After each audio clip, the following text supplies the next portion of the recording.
Zach Wells is the author of the poetry collections Unsettled and Track and Trace, co-author with Rachel Lebowitz of the children's book Anything But Hank, and editor of Jailbreaks, 99 Canadian Sonnets, and the Essential Kenneth Leslie. Over the past decade, his critical reviews and essays have appeared in numerous periodicals and anthologies in Canada and the US, and he has won Art Poetry Magazine's Critic Desk Prize 4 times. Originally from Prince Edward Island, Wells now lives with his family in Halifax, where he works as a passenger train attendant and as a freelance Zach of all trades. Welcome to the Bibliophile. Thank you, Nigel. And I should say that bio that you're reading is from 2013. End of 2013 and early 2014 when that book came out. And there's been a subsequent collection of poetry, but I'm doing less freelancing and more railroading these days. The subsequent poetry collection is called? Some or sum, depending if you're speaking English or Latin. A lot of Latin speakers around. Harry Potter, I think, has been translated into Latin, hasn't it? Yeah. Okay. There must be a popular demand. But no, I mean, sum being the Latin phrase for I am, and the book being concerned with matters of identity, I guess, if we're going to be topical. Well, we're not going to talk about sum. No, we won't talk about sum. Not this time around. Because you prefer reading criticism to poetry. I do, which is sick. Perverse. Let's get this out of the way off the top. Picture of you in the back of this book. Yeah. And it looks like you're wearing somewhat threadbare bathrobe. A bathrobe, yes. Yeah, in a leafy garden. Yeah, and it looks lovely and zen-like. Mm-hmm. However, within the covers of this book, you're more like a samurai warrior. So perhaps you could explain the contradiction. Well, this is the samurai warrior at repose, I guess. That photograph has an interesting story behind it. Patrick Yandak took that photograph. He's a photographer who works with film primarily. He hasn't gone into the digital revolution. He's originally from the Czech Republic. He used to be, the official photographer for the president before he came to Canada. But he developed a side project after moving to Canada, doing portraits of poets for some reason. So he was coming to Halifax, and he contacted me, and he said, could I come by and take your portrait? And I said, sure. The day he was coming by was the day after I got back from a railroad trip, and I'm always very tired. It's a long, long day before I sleep in, and he was a little early as well. So I was in my bathroom, and I saw this tall, lanky Slav walking around outside my house, and I said, that must be him. So I opened my front door and invited him in, and we had a cup of coffee on my back deck, and then I said, well, why don't I get dressed and we'll figure out where we're going to take a photo. And he said, you don't have to get dressed. So that's my backyard in Halifax. The photograph needed wider circulation, so I put it in the book. I'm going to drop a name here. About 10 years ago, I interviewed Paul Muldoon. Did you get any straight answers out of him? I think I did, but... I'm not a huge fan of Muldoon's poetry, I have to say, but I really like his Oxford lectures. So maybe, at least when it comes to Muldoon, I'm with you in preferring criticism over poetry. Although I've always had a soft spot for criticism, obviously. But yeah, I find those essays were really inspiring to me. I've since reading them, I've written a number of essays that are, I think, markedly influenced by his critical style and approach. And what is that? Well, of making connections between things that aren't necessarily immediately obvious, that are more a matter of tracking resonances to their roots between poets, or between poets and fiction writers, or between fiction writers. So I've written a lot of essays. Some prior, because I think I already had an affinity for this kind of method anyway, but some subsequent that are less of the evaluative kind of good or bad mode that predominates in career-limiting moves, and more of the kind of spelunking into the depths of where a given poem or a given book of poems or a given novel is coming from in terms of its relationship to other writers and other texts. Mm-hmm. So and I think he's just brilliant with that stuff. Well, it's interesting throughout, and you know what? I don't even think I introduced career-limiting moves at the beginning of our interview, but let's do that because it's a book of interviews, rejoinders, essays, reviews that was published in 2013 by Biblioasis. And throughout the book, one of the things I really liked about it is you reference all sorts of other poets and critics in making your arguments, and they are arguments. Yeah, well, I think any criticism that fails to do that is not good criticism. Mm-hmm. If you're arguing in a vacuum, you're likely to accidentally repeat things that other people have said if you're unaware of the milieu in which you're working. Mm-hmm. And B, you're just going to deprive what you're saying of substance. If it's just about me in the book. So autobiography. Or it's the sort of thing that belongs in a book club discussion rather than in a published piece of writing. Not that there's anything wrong with book club discussions, but the general public shouldn't have any interest in them. Mm-hmm. You don't use I too often in here, and I like that. But let's go back to Muldoon. He said that one must judge a poem on its own terms. And ask the question, does it accomplish what it sets out to achieve? Obviously, author intent is something that's difficult to comprehend. But and perfect attachment is also a kind of an impossible ideal. This idea of evaluating a poem strictly on its own terms presupposes that one can suspend one's own subjectivity, and that's idealistic. Yeah. It's a noble goal, but I don't think it's achievable, and so I think pretending that you have achieved it is trickery. And so I take issue with people who say that criticism shouldn't have a subjective element to it, because it does, regardless of whether you pretend it doesn't or not. There's no such thing as complete objectivity. No. You're going to react to a book one way or the other. And just the choice of what you do read and what you do write about is a product of your subjective valuations. Mm-hmm. Well, you have to be motivated enough to say something nice about it or say something nasty about it. Yeah, and for me, as I think I say in the introduction to the book, the motivation to say something nasty about it should have more to do with the position of that book or that author within the context of the literary world.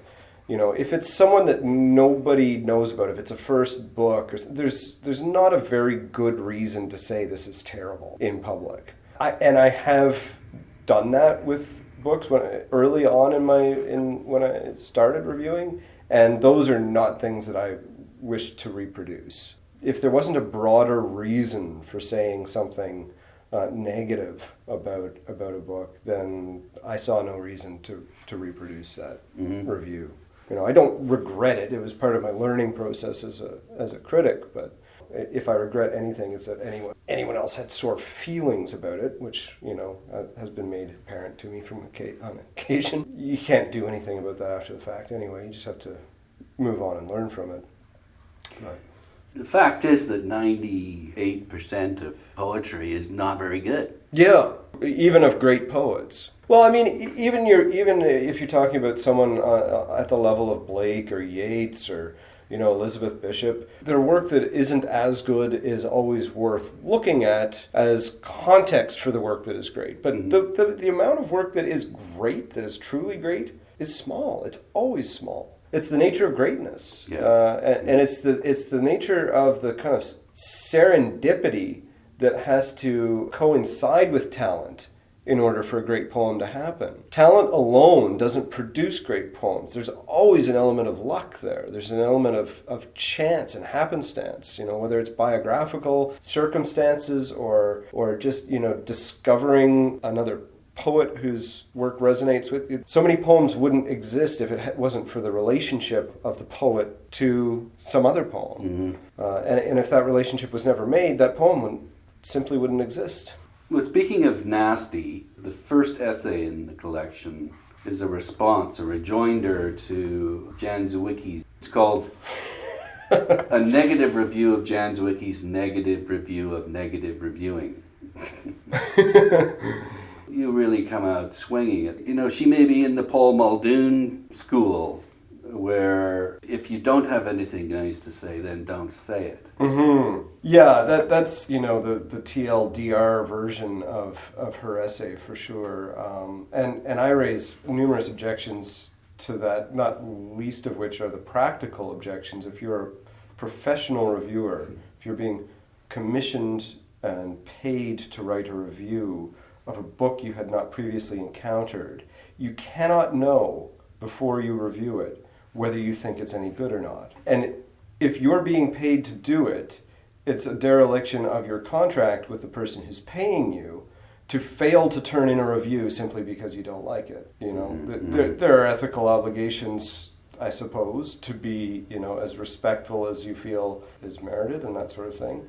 And that's something that can be worked out between the writer of the review and the editor of the review in terms of moderating tone if and when necessary. But the idea of just shutting up is a very privileged one. When I did a lot of book reviewing, it was a not unimportant source of income to me. It wasn't a huge source of income. No, never is. But it paid a number of my bills at a time when I didn't have a lot of income from my day job, which I do now, so I don't have time or energy for reviewing these days. The notion of just because I don't like this book, I'm going to pay to mail it back? Fuck you. Yeah. That's insulting to me as a notion. And it's something that comes from the professoriate, you have to have that kind of position of secure privilege to make an argument like that. One of the things that you suggest in the essay is, and you quote Elie Wiesel, the opposite of love is not hate, it's indifference. Yeah. Analysis, even unkind analysis of faults, are one way of showing appreciation. But that's a pretty good rejoinder. Yeah, and in the introduction to the book, I also make reference to Nietzsche, who referred to his naysaying as a yay-saying. For me, the act of engagement required to write a considered, quote-unquote, negative review is an act of affirmation and love, even if it's not experienced as such by the author of the book under review. When I write a negative review, it's because I'm offended, I think. I want to not necessarily protect the art. It's kind of a visceral reaction to an insult. Yeah, often when I found books worth panning, it's because they're manifestly sloppy, and that is offensive. When you take care, and when the craft that you're practicing requires the kind of care that you take, to see a book that is obviously rushed, quickly edited, or repetitive in ways that aren't productive, it sets my teeth on it. It's, how could you not notice that you use this same trope over and over and over again? Yeah, or that your arguments are faulty, or that whatever type of book we're talking about. But just here, so much great art, what we now label classics, got hammered out on the anvil of the agon, or public contest, with little or no regard for the feelings of the individual artist. Yeah, and that's a sort of agon that takes place inside your average creative writing seminar, ideally. Mm-hmm. People pile on and say this is wrong, and this is wrong, and this is wrong, and this is wrong. But a lot of people in the literary world feel that such conversation should not be overheard outside of such settings, right? Mm-hmm. So, which is kind of silly, because those are often the most entertaining conversations that you'll encounter. Yeah. It's like the Angela Carter quip that I mentioned in the introduction to the book, that a day without an argument is like an egg without salt. Well, and Montaigne said something about that too. It's like conversation without disagreement is... Yeah. He also said you shouldn't argue with idiots. Well, I guess that's in the eye of the beholder, right? Yeah. In fact, you make the point that arguing is your favorite indoor hobby. Yeah, indoor sport. Yeah. Indoor sport. Yeah. And it's one that I grew up with. It was the culture of my family. So no wonder you enjoy reviewing then. Yeah, no, it was a natural extension of where I came from, and I started reviewing at the same time that I started publishing poetry. I'd already been working at it for some years, but it was really part of an integral part of my learning process as a writer, both of criticism and of poems. By forcing myself to sit down and figure out why I objected to particular things, it really helped to hone my own approach as a writer and editor. Well, in fact, writing a review is a really good way of gathering your thoughts about works that you've read and why you like something and why you don't like something. And it's a self-education. And it requires close and repeated reading. Maybe there are reviewers out there who can write a good review after reading a book only once. I certainly can't. Anytime I've reviewed a book, I've done one read without taking notes, just for my initial impression. And then a second, very slow, very close read that will often involve multiple readings of individual poems within that book. So by the time I sit down to actually write the review, I've read some of the poems 5 or 6 times, and I've read all of them at least twice. Given how much time these writers put into these poems. It was a lesson I learned in high school from my OAC English teacher, Drum Lister, in grade 13. That if you're going to write about anything, you have to read it twice. He said that was non-negotiable. Yeah. And I expect a lot of people write reviews in a more slapdash manner. And it's one of the reasons that I don't have time to review anymore, because even to write a 500-word review, it takes me a considerable amount of time. Well, that's the sort of sad thing about it. You can't earn a living being a critic anymore. No, it's not just readily. And the amount of time you put into a 500-word review is, if you're serious about it, it's like a penny a word or something like that. It's, if that's what, if you're getting paid for it, that is. And a lot of reviews out there are, the reviewers aren't getting paid. Yeah. It's almost like a service to the... Yeah. And I did a little bit of unpaid reviewing early on, but very quickly abandoned that. Yeah. And I got to the point where I wouldn't review below a certain per word threshold. Like Arc magazine I did a lot of reviewing for, and they paid $80 for 500-word reviews, and that was kind of my benchmark. If you were below that, forget it. It's really not worth it to me. Yeah. Okay, so moving on to this, I'm not going to go through each essay, but I will the ones that piqued my interest. They all piqued my interest, actually. This is a fun read for sure. This is really an entertaining book. Well, I'm glad you find it so, and it was something that when we did the promotional tour for this book, it was me and Jason Guriel and Anita Leahy all had books out around the same time, and I remember at the event in Hamilton, which was moderated by Amanda Jernigan, Kim Jernigan was there, and she made a point of saying how funny my book often was. I said, thank you so much for saying that. You often just hear, you hear the sort of noisy minority who think that you're just like this angry person. They pigeonholed you, haven't they? Yeah. It's like, what? Yeah. No, have you read anything I've written? Yeah. Well, the second essay, now, the word that comes to mind for when I read, and I know Andre Alexis, not that well, but I've interviewed him a couple of times and had some exchanges with him, and snide. Yes. Yeah, that's definitely the tone of that piece. So he wrote it was an essay for Walrus that... Yeah, well, it was an excerpt from a book that was published in the Walrus. He didn't write it purposefully for the Walrus. Okay. But yeah.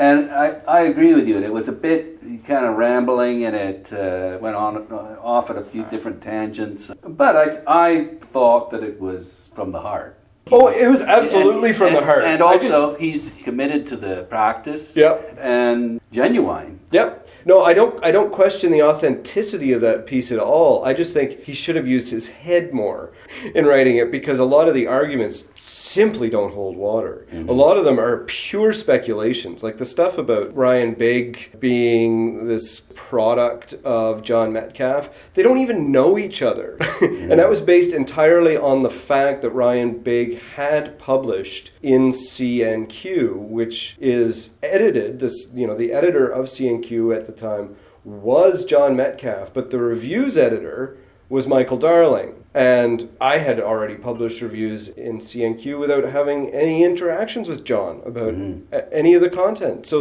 Andre was just so far out on a limb in what he was saying that it had to be pointed out that his argument was ridiculous. He turned John Metcalf into this all-powerful force for evil. It's just in his imagination, and it was nutty. He makes that point about how negative reviewing, subjective reviewing, is really more about the reviewer than about what's being reviewed. And he's asking for more context. Yeah, and at times that's been the case, and I know Ryan Big was guilty of that in reviewing Leah McLaren without disclosing the fact that there'd been that there was a personal animus at play there beyond his dislike for the book. I think his dislike for the book was probably authentic, but his motivation for writing the review may have had something to do with something else too, right? I have spent so much time on the structure of your piece because I believe that this major flaw of your essay is the chief begetter of its manifest infelicities. I didn't like that. Oh, I do. I think that's funny. No, that was condescending, I think. Oh, that's the whole make purpose. No mistake. You're trying to piss someone off here. This is a persona piece, this essay, and it's a fiction. Really, this is a kind of a short story. This letter to Andre Alexis. He didn't actually. The fiction behind it is that he had submitted this essay originally to CNQ for publication, and this is its rejection letter. And of course, he didn't. No, he didn't. No, not at all. It's a fictional conceit, and and the speaker in this is a fictional conceit too. This is me. It's designed to piss him off. Yeah, and this is the snideness in me ramped up to 11. Because I won't pretend that snideness doesn't exist in other pieces I've written when I feel it's merited. But this was very intentionally, and you can take issue with the fact that I did it intentionally. And here's another one. All of these leaps, stretches, elisions, omissions, and errors of fact accumulate to convince this reader that you have a very limited knowledge of the field you're writing about. You're calling him an idiot. In that essay, I'm calling him an idiot. I wouldn't extend it beyond.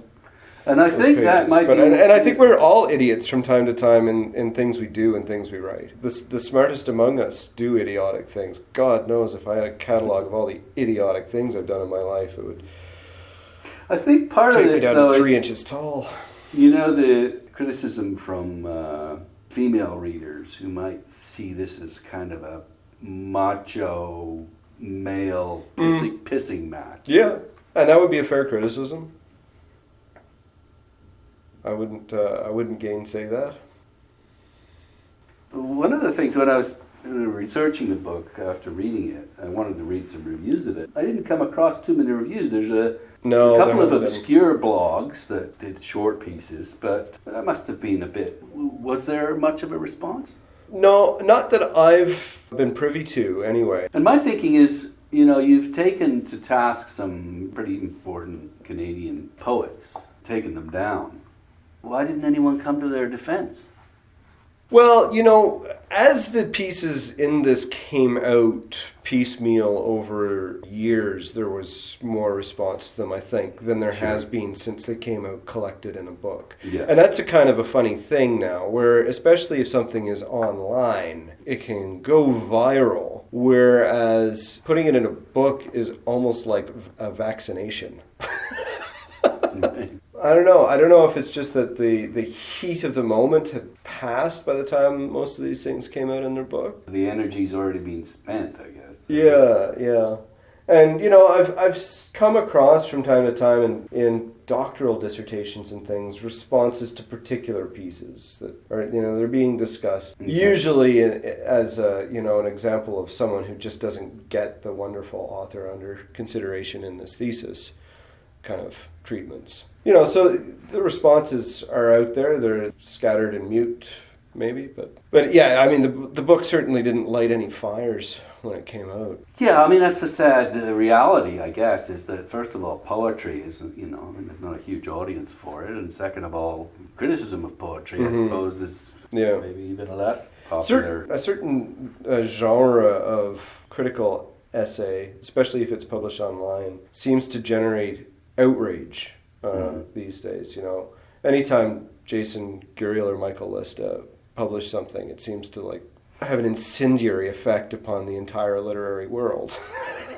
I don't really get that. Well, let's face it, sometimes they put stuff out that's just designed to get that. Well, that's part of the reason I don't get it, is some of it is so obviously baiting that people, I think, are really dumb to rise to that bait. And it's got to be a source of glee for the people who are writing and publishing these things that so many people are clicking. That's what keeps them employed. And largely these essays, the sort that I'm talking about, are pretty light fare. They're not really deep. They're not really substantive. They're like breezy opinion pieces, right? They're not. It's not heavy duty criticism. Speaking of Michael Lista, the piece that he wrote for Canada Land, that was heavy criticism. And it produced some results. That was a really fine piece of investigative journalism. It was very interesting to the extent that it brought out the kind of tribalism that is latent in so much of the politics and literary world, where people who would not otherwise be siding with someone who's selling arms to the Saudis or being any part of that economy are jumping to Griffin's defense with kind of moral gymnastic arguments about, you know, someone's going to make these parts anyway, kind of thing. Right. We may as well make the money. Yeah, it's funny. Years ago, I interviewed Scott Griffin about his memoir, and I think I brought up blood money. Never really got anywhere, though. It was common knowledge that he was, you know, investing in this company. Yeah, and that's what some people said when this piece came out, was that, well, everybody knew this anyway. Mm-hmm. Well, nobody was talking about it. It's online, isn't it? It's CanadaLand.com. That's exactly what you want as a journalist or as an essayist. He's highlighting something that's a significant moral problem. Yeah. And he got some immediate results from it. Yeah, the response to that, the concrete response to that, I think is an index of the success of that piece of journalism. And also a tribute to Griffin, I think. Maybe not a tribute. He sees the truth in the matter. Yeah, but I don't think divesting from that hurt him materially, you know. But he didn't have to do it. No. In the book, we're in pretty calm waters so long as I like or am not familiar with the poetry under examination. But in here, I think you come across as being erudite, tightly argued points, convincing. Things get turbulent, however, when you turn, I'm reading here from a little note that I made. Yeah. To poems that I'm at least familiar with and that I don't like. So in other words, I'm arguing with some stuff in here. Mm-hmm. And you and I have had some good arguments over the years. I remember an argument you and I had over a Thomas Hardy poem that I thought was crap, even though I'm a great Thomas Hardy fan. Right. And you loved. That's true. Now here, the informed polemical language, to me, rings hollow, and it loses its authority. It sounds pretentious. However, Wells is so well-read, and because he can tell the difference between, you can fill in the technical blanks, the tricks that poets use. I can't and don't dismiss what he says, whereas with others I might.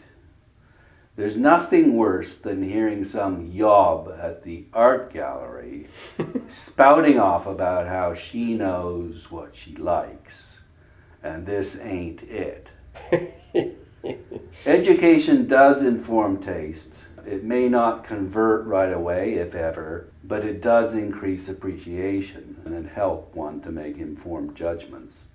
This is why it's useful to read a book like Wells's if you have any affection for poetry.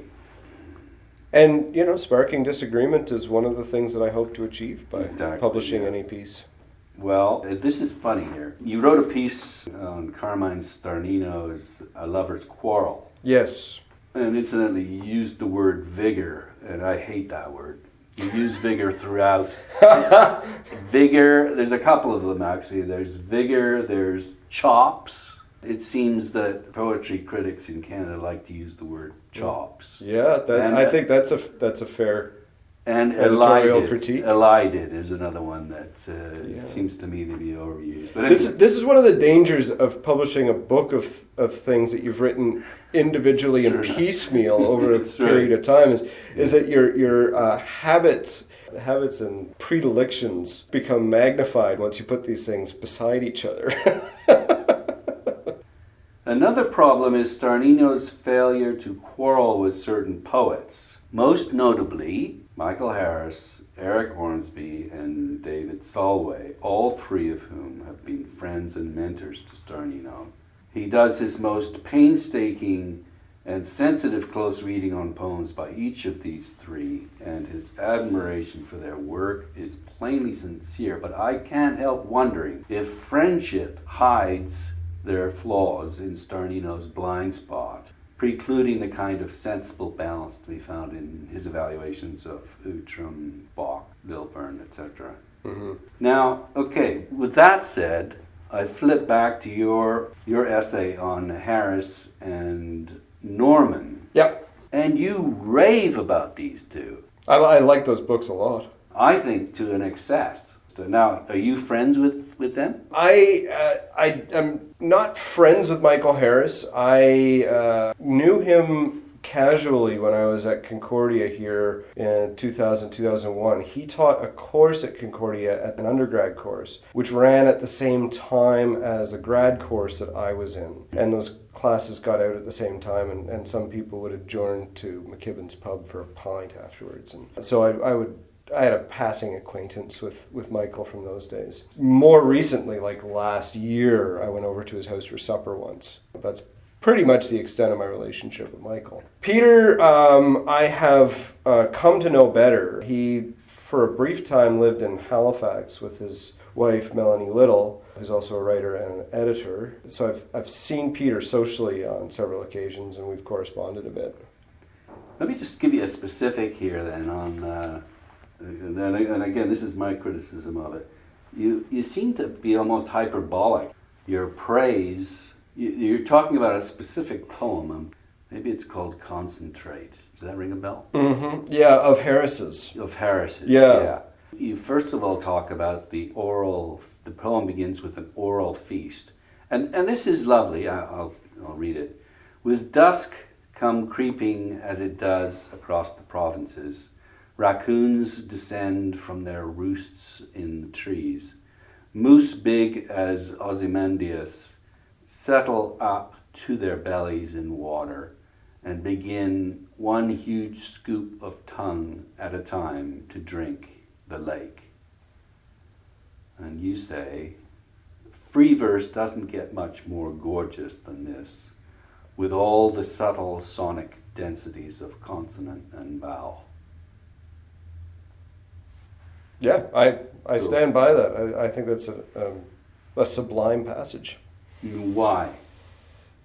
Because of the qualities of precision in both the description and in the sound patterns present in those lines. I'd have to sit down with it and dissect it at length to be a little bit more precise than that right now, but like come creeping across that repeated hard C pattern, which picks up the initial hard, the K sound in dusk and does. I am a particular sucker, and you see this in my own verse and in my affinity for Gerard Manley Hopkins, and for those kind of Anglo-Saxon patterns of parallel alliteration. So a line like that has my ear right away. With dusk come creeping as it does across the provinces, that raw. Yeah. Raccoons, again picking up the R sounds from the previous, the R and the hard C sounds from the previous line. Descend, dusk does descend from their roosts. Again, the R sound and the oo sound that's also from raccoons. In the trees, again, the R sound and the E sound that's in creeping. Moose, again, raccoons, roost, moose, big as Ozymandias. And that's just such an unexpected simile. I'm a simile skeptic. If there's a simile in a text, my automatic predisposition is to hate it. But big as Ozymandias, that's good. And I have a hard time. Why is it good? I think it's good because it's both surprising and perfectly apposite. And that's something I say in my essay about Don Mackay, is that his figures are often only surprising and not also apposite. And that is the alchemic magic that happens in a good simile or metaphor, is hitting on something that no one has thought about before, but that you can't deny is an absolutely perfect analogy. It makes really good sense. Yeah. Settle up to their belly, so that in water. And so water picks up provinces, picks up across. These are the things, music-wise, in lines of verse that really ring my bells. And what I find really fascinating about this poem is that he totally sabotages that music later. And when I first read it, I was like, what the fuck is going on here? Yeah, how did this fall apart so badly? How could the same poet have written this crap and those gracile opening lines?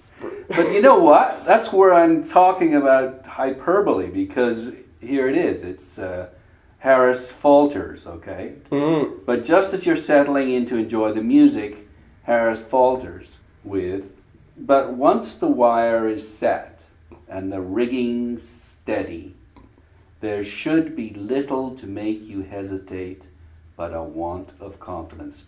There's nothing wrong with that in my mind.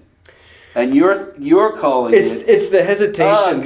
What happened? This is so wordy and clunky, so clogged with articles and prepositions, so utilitarian and provisional, and it gets worse. I'll read that too before you does get worse. Oh my God, does it get worse? Unless you were to slip into musing about the various malaises of domesticity, say the kids and their adventures in the quotidian messiness.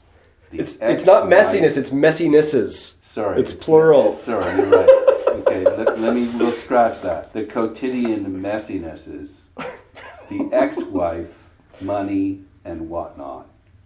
Sex is a distraction, you might as well admit that once and for all. What with its swoons and perfumes, its loosenings and tightenings. Admit that one then, and then move on. I know you're making the point that he's intentionally fucking up. And how do you know that he's intentionally fucking up? Well, one doesn't know. I first heard him read poems from this book in the early 2000s, and then it came out it must have been 2011 or something. This book was in making for 15 plus years, and I knew that he was not very productive during that time. Like, the poems came very slowly, one at a time, spaced out. So these are things that I knew beforehand.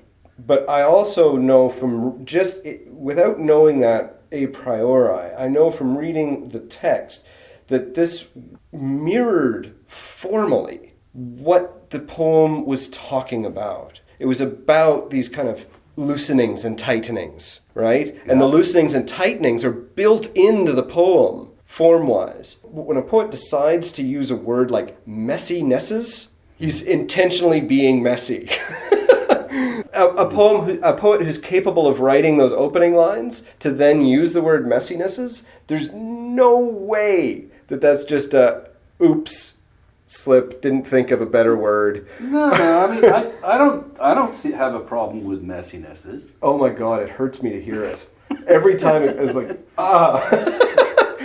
Well, then what you say here is just when he talks about losing concentration on the tightrope. Yep. And what is a long free verse line but a tightrope? Because this is literally a poem about walking a tightrope. Yeah. That's literally the content. Yeah. His own line goes slack, and when he returns to concentration, the line tautens again. I don't know. It seems to me that you're exaggerating the tautness and the tightness. Have you read the whole poem? No, I haven't. Okay. No, okay. I would invite you to, and maybe that would convince you. Yeah. And that's one of the difficult things about talking about these things in a review is like, Sure. hopefully it will, if it spurs agreement, hopefully it will cause someone to read the poem. If it spurs disagreement, likewise. And then the reader is in a position to judge for themselves whether I'm full of shit or not. Yeah. No, you're right. I'm only reading what you're presenting here. Yeah. And as I said, it just seems a bit hyperbolic. Yeah. But, and when possible, I prefer to quote entire poems, but Yeah. brevity often forbids it. There is a bit of an anthology of poems in the pages of Career Limiting Moves. I've been able to sneak in some entire texts, but that was a longer poem, and it's very hard to justify putting in I don't know if it was a 50 or something line poem entirely into a review. But I would love to, but I've had editors hack away at long quotes because they have their prerogatives too, and I understand that from having edited a lot of reviews too. But I that to me is an absolutely brilliant formal performance. Brilliant for the guts it takes to undercut itself and trust the reader to figure out why it's on it. Because my initial response was just like, bah, what? And then when I saw the pattern of those loosenings and tightenings, I thought, this is very, very clever. And not merely clever, but clever in the service of an idea. Which is what you want in poetry, right? Yeah. Of an idea, of a feeling, of all these things at once in the best of poems. Then the next chapter or the next essay, you get back to your normal self. And just waste Anne Simpson's loop is what you do. Oh, yeah. Well, and that was in the context originally of that book being on the shortlist for the Griffin Prize. Mm-hmm. I had originally reviewed, as part of my column with Maisonneuve at the time, all of the books on the shortlist. One of those books I thought was much better than the other two, Di Brandt's Now You Care. Mm-hmm. In retrospect, I think I liked it more in that context than I do as a book on its own. The other book, which was much worse than Simpson's, was Leslie Greentree's Go-Go Dancing for Elvis. And I think, did Simpson win that year? I think she might have, actually. Yeah. Because I'm pretty sure I read it. Anyway, when it came time to selecting pieces for this book, I took Simpson's out of that original omnibus because I really don't think Leslie Greentree's book ever should have been put in the position of being on that short list. Mm-hmm, mm-hmm. It was really bizarre that it was there because it was so bad. But she wasn't an author also of the kind of prominence that I felt it reasonable to preserve my evisceration of her book. Well, you don't just eviscerate Simpson's book. You go after her as a poet. As a poet, she, like Anne Michaels before her, is a tourist in the realms of human misery and suffering. Well, and that was based on the poems included in the book, and that was the thing about that book. Leslie Greentree's book, I just thought was not very good, not good at all. This book was a book by someone with talent. I think there's undeniable ability in Anne Simpson, but I found so many of her subjects and her treatments of her subjects, moreover, to be of this kind of catch penny tearjerker kind of material. Like I found it emotionally manipulative, and I found it because they were often referring to actual events, disrespectful to the people who were actually involved in those events. 9/11 being one of them. There's a crown of sonnets in her book about 9/11, and it turns it into this and this is where Fugitive Pieces was often criticized by this Anne Meikels novel for aestheticizing the Holocaust, and that's what I felt strongly that Anne Simpson was doing in her book, was aestheticizing the 9/11 attacks. Yeah. And it really rubbed me the wrong way. It feels that way to me. Mm-hmm. I don't doubt that on her part there's sincerity in that. I'm not saying she's cynical, but I'm saying that someone should have stopped her from publishing these poems, because I think we've all done. I've made so many failed attempts to grapple with significant real life events, and fortunately, I think I've managed to avoid publishing any such things, because it's very, very difficult to do these things justice. And I think she, and clearly her publisher and editor, thought she had done them justice, but to me it felt gross. This okay, so we go from Simpson. Now, I suppose this is the essay I had the most trouble with, and that is Jabbed with Plenty, Peter Van Toorn and the Canadian Condition. Mm-hmm. So here you go off against Margaret Atwood, and you use the word elides, I see here again. It's a legitimate English word. I know it is, it's just overused. But the straight line it takes elides the essential curviness of the literary enterprise, and thereby excludes much undomesticated writing that doesn't fit into the established paradigm, whilst promoting less accomplished but thematically correct texts to canonical status. She admits that. Mm. Yeah, in fact, and you say this isn't a very enjoyable read. It is, for me anyway. It's a sparky. It's very readable, fun, and she doesn't take herself too seriously. And I think she's trying to stir up some shit by saying that that Canadian literature is depressing. Yeah, and in fact, if you read the very last page of the book, she talks about. It's a tough tradition to be saddled with. Any map is better than, this is what she's providing, any map is better than no map, as long as it's accurate. And knowing your starting points and your frame of reference is better than being suspended in a void. A tradition doesn't necessarily exist to bury you. It can be used as material for new departures. And then she goes on to talk about Jailbreaks, which I thought was interesting because you came in with a book based on that Margaret Avison poem, as an escape from our old habits of looking at things and a recreation, a new way of seeing, experiencing, imaging, or imagining, which we ourselves have helped to shape.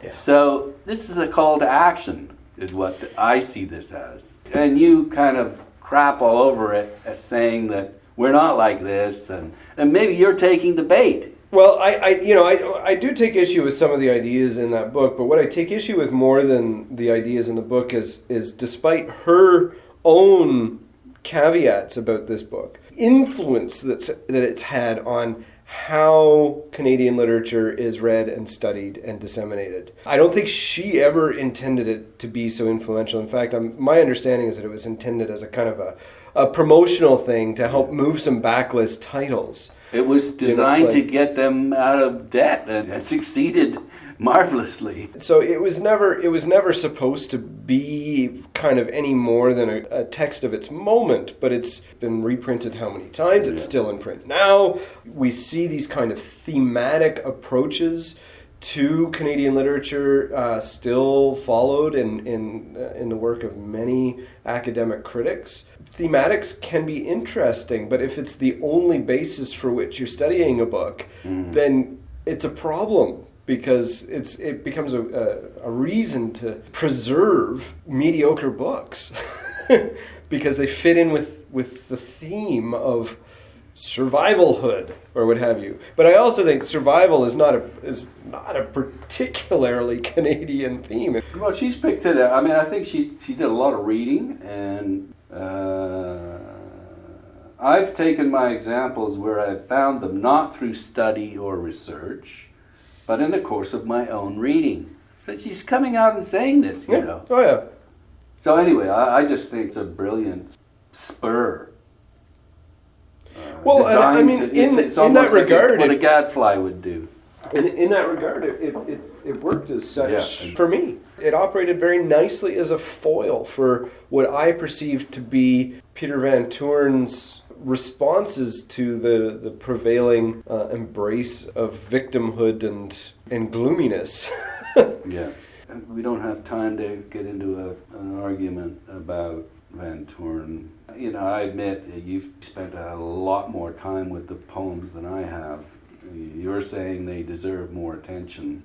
So, well, as we were saying off tape beforehand, you know, so many of these things are a matter of taste, and if I've spent more time with the poems, it's because they commanded me to spend more time with them. They clearly haven't you, and that's absolutely fine. It's never been a goal of mine to convert everyone to the poems and poets that I love, more to try and shine light on those poets so that the people who would feel the same about them as I do will find them.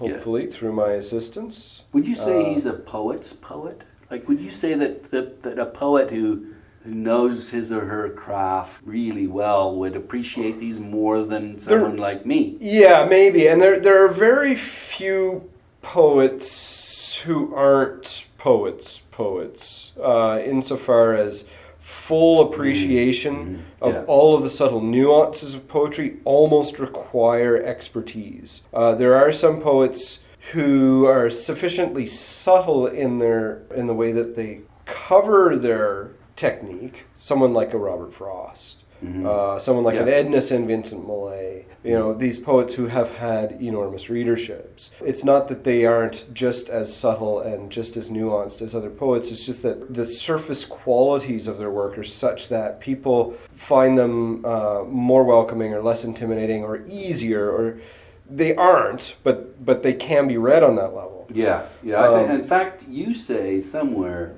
that surface is everything. John Ashbery said that. It's from his poem Self-Portrait in a Convex Mirror, and there's much to be said for that idea in poetry, that any talk of something below the surface is almost an imagined thing. It's something that we read into the surface of the text, that it isn't actually present there, but it comes out of our interaction with the words before us. And someone like Van Toorn, he is not a concealer of technique. He is a revealer of technique, and that technique is often quite baroque and over the top, and that has earned him detractors over the course of his publication history. There are a lot of the reviews that I quote in my essay from the 80s when his work was first being published were befuddled by it. Thought it was overdone, and that is, I think, a legitimate response to his work. It's a subjective response. Some people, like I was saying earlier, you know, if you're like me and you really respond to the baroque overdoneness of Gerard Manley Hopkins, you're far more likely to find some virtue in the work of Peter Van Toorn than if you favor the kind of simpleness of, you know, the Ben Jonson, Philip Larkin type poets who write more for a kind of transparent clarity and less for fireworks. But there's a lot of fireworks in Van Toorn's work, which is what makes it kind of un-Canadian, quote unquote, because that hasn't been the predominant style. It certainly goes against all our national myths about how, you know, polite and self-effacing Canadians are supposed to be. Irving Layton wasn't. No, Irving Layton was another person who was very strongly setting himself against that grain. Fireworks, can you just expand on that a little bit?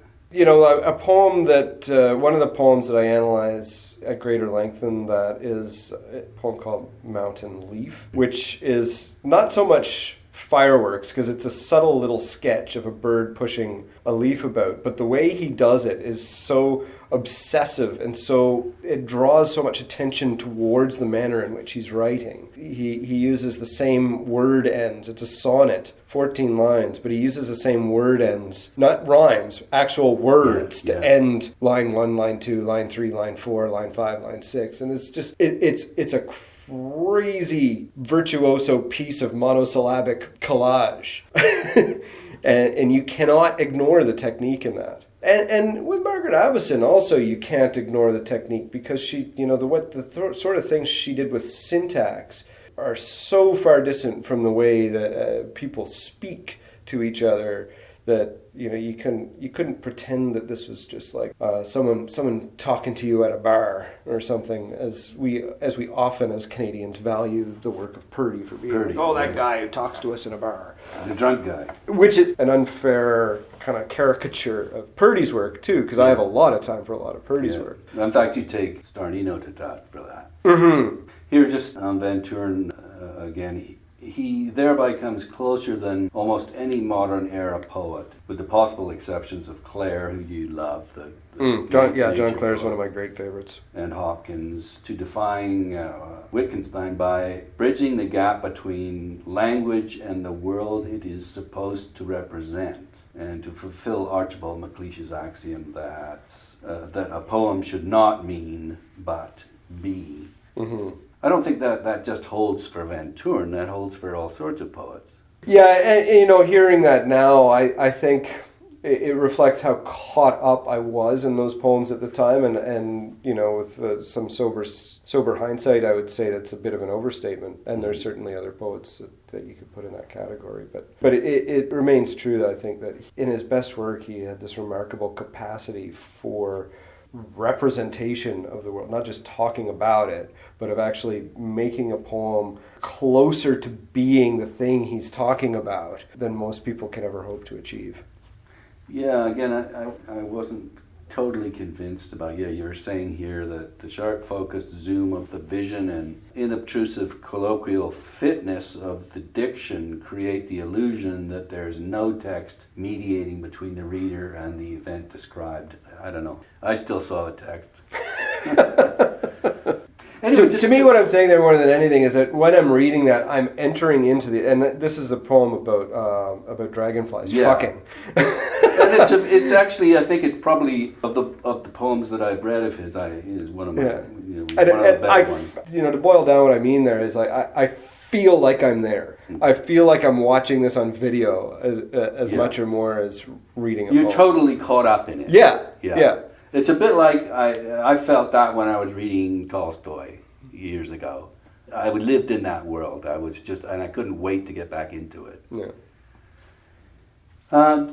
Just winding down here, I just want to return to that. A poem should not mean but be.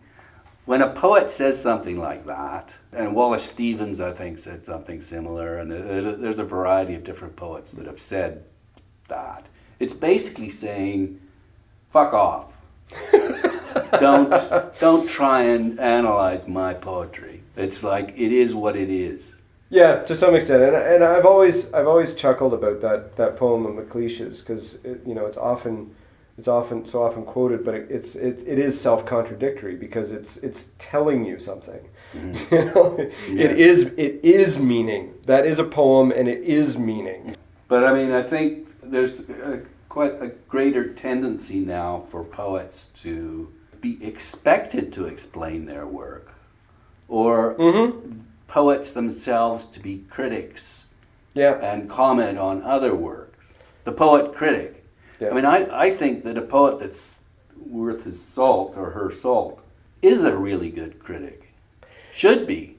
Yeah, at least internally, if not in terms of writing essays and reviews. But they have to be, in order to recognize problems in their own work and solve those problems and everything else. There's a critical dimension to poetry that is inalienable. And I see the poor critics all the times in the poets whose books have way too many weak poems in them, just, over-inclusive and make really poor, questionable decisions within certain poems and this sort of thing. And I think if you were a better critic, you would see why that's wrong. And maybe I'm wrong, because it's all, subjective to some extent. But to a certain degree, you can pretty much verify this with data. We know, every poet knows that the vast majority of poetry is dross and a little bit. So if you're including 100 pages in your book instead of 60 pages, it almost has to be that the 40 pages on top of that 60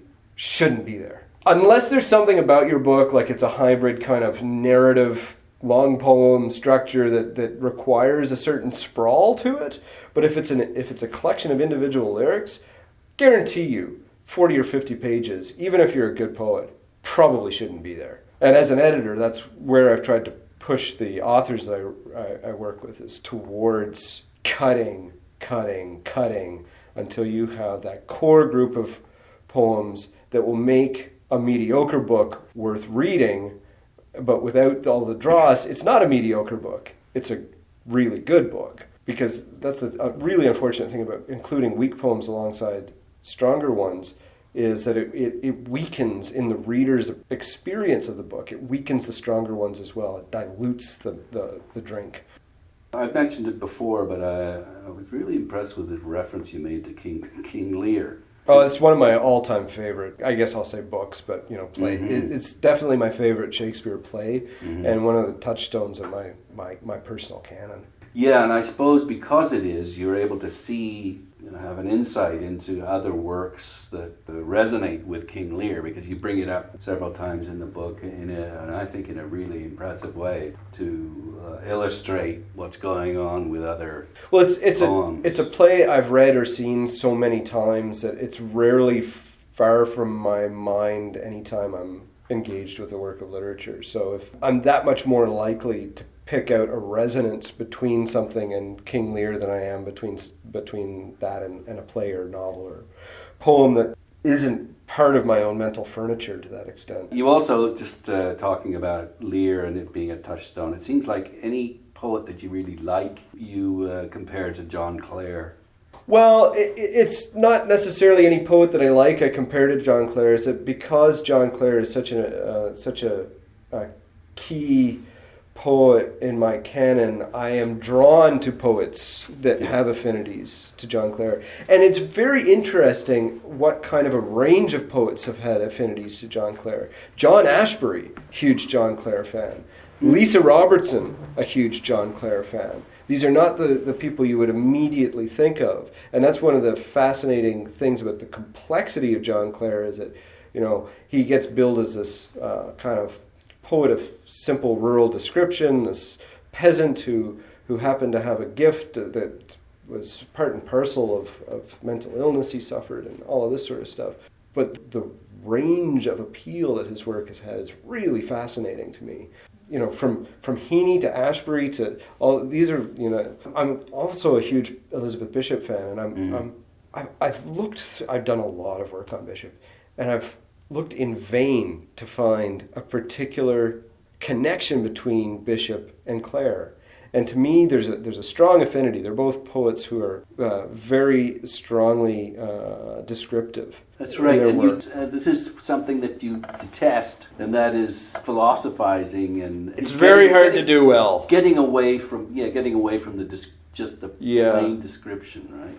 Yeah, and part of why I don't like that is I feel that it's what Keats described as a poem having a palpable design upon the reader. When a poet starts to bloviate about ideas, you're straying more into the territory of telling a reader what you think and what they should think, rather than presenting something that makes them think. You're giving them too much information. Yeah, the really successful poetry to me is, makes you to some extent forget that you're being communicated to via language by another person.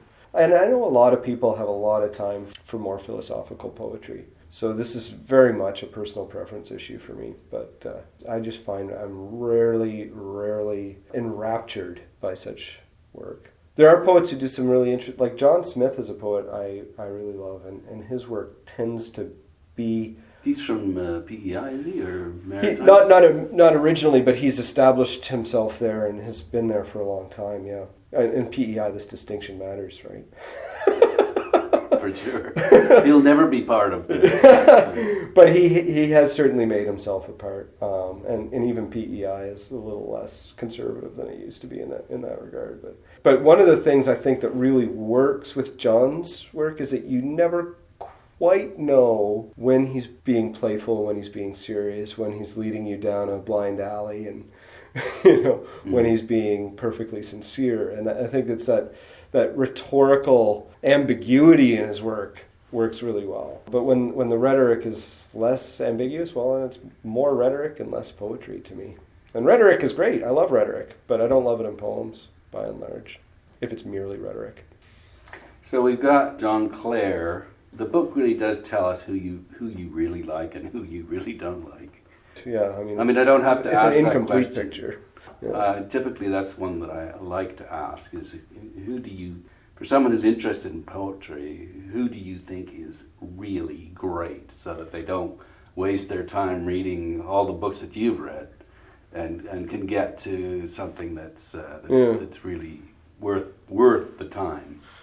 Well, I think a poet that you're least likely to waste a lot of time finding the great poems for, in that regard, for me, is Bishop. Mm-hmm. In large measure because she was a ruthless self-critic. Mm-hmm. And her oeuvre is so slim. Her collected poems, considering how long she lived and how long she was a poet, is incredibly slim. And that's very, very rare. Mostly you see, probably particularly with male poets. You look at Ted Hughes, whose best poems I love, but his collected poems is a fucking doorstopper, and there's a lot of crap in it, right? So, if you're looking for an entry point into poets that I would recommend, I think Bishop's a perfect place to start. But Clare's another person, extremely raggedly uneven, and the collected works is a massive. He was a graphomaniac, among other things. He just wrote constantly. That's me, I think. That is you. Yeah, we'll just wait for that and let you think about a couple of Canadian. Like I love Bruce Taylor. I just love reading his stuff. Bruce is one of my favorites. There's a humor in it that just makes it. Humor and brilliance. Mm-hmm. Yeah, he. Understated brilliance. Anyone else? In terms of contemporary Canadian work? Yeah. Well, I mean, we've already touched on Van Toorn. That's another poet whose body of work is slim. It's really easy to get a sense of the entire output of Van Toorn. Irving Layton has been for a long time one of my favorites, but he's hugely uneven, especially later in his career. He produced so much crappy rhetoric. Anyone else that you think deserves?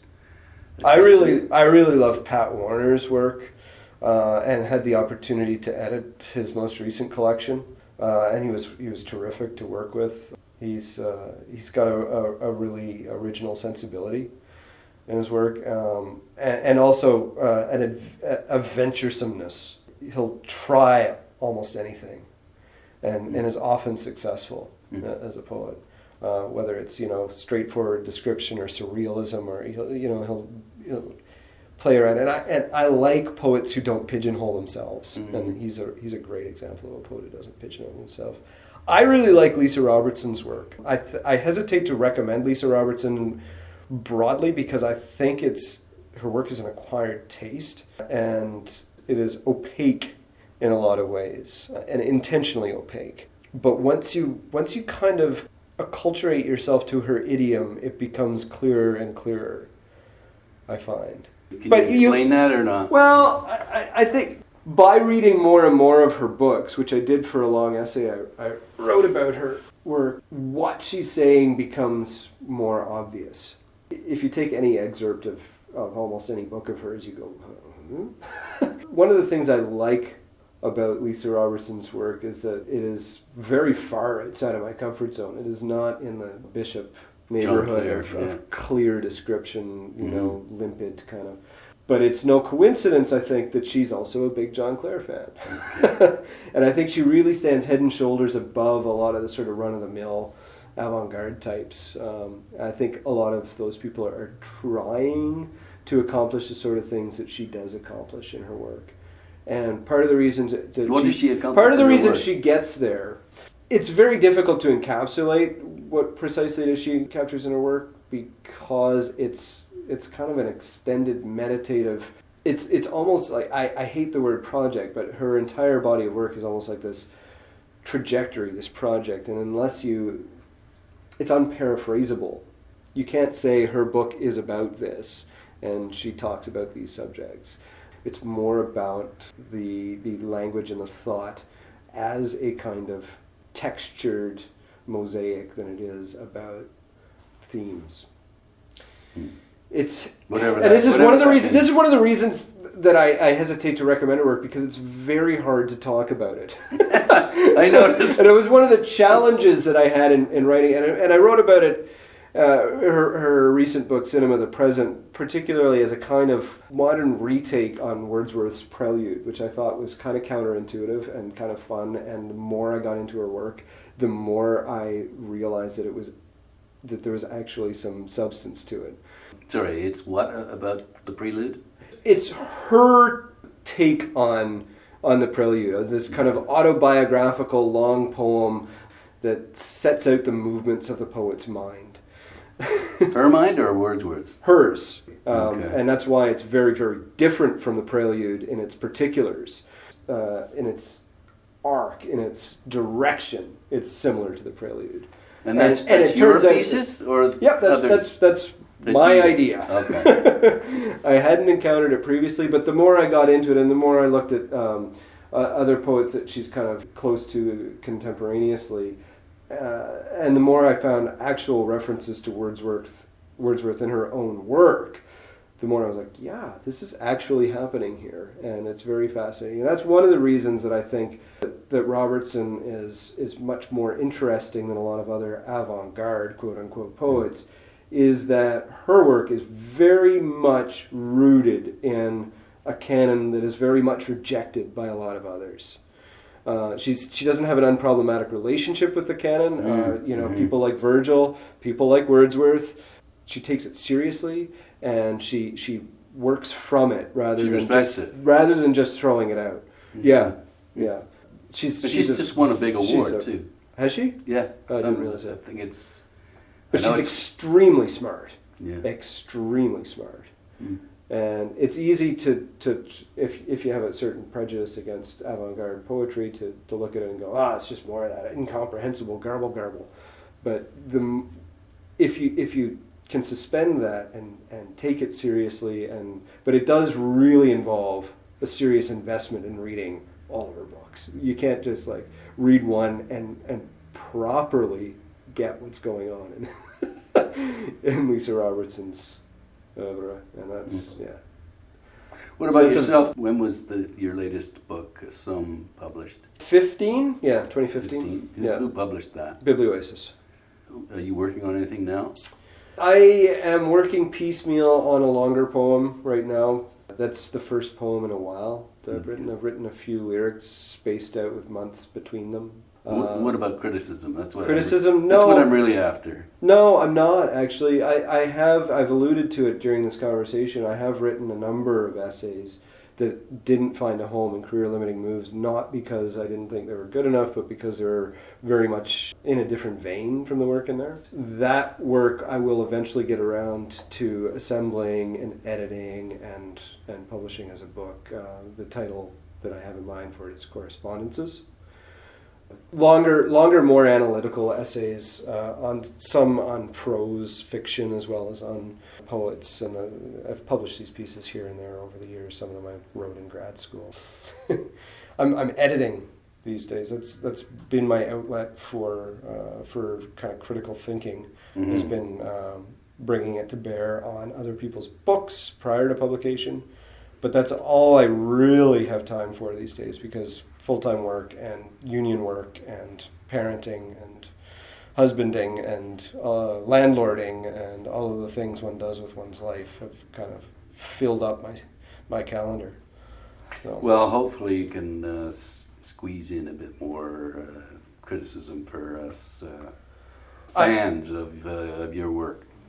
Thank you, Nigel. I'm aiming to retire at 55, which is only 13 and a half years away. So, okay. Well, I might. At one time, that seemed like an eternity to me, but. Okay. Well, we'll look forward to that. Cheers. Zach Wells is the author of the poetry collections Unsettled, Track and Trace, and Some. And of course, this very entertaining collection of interviews, rejoinders, essays, and reviews, career-limiting moves. Thanks very much for your time. Thank you, Nigel.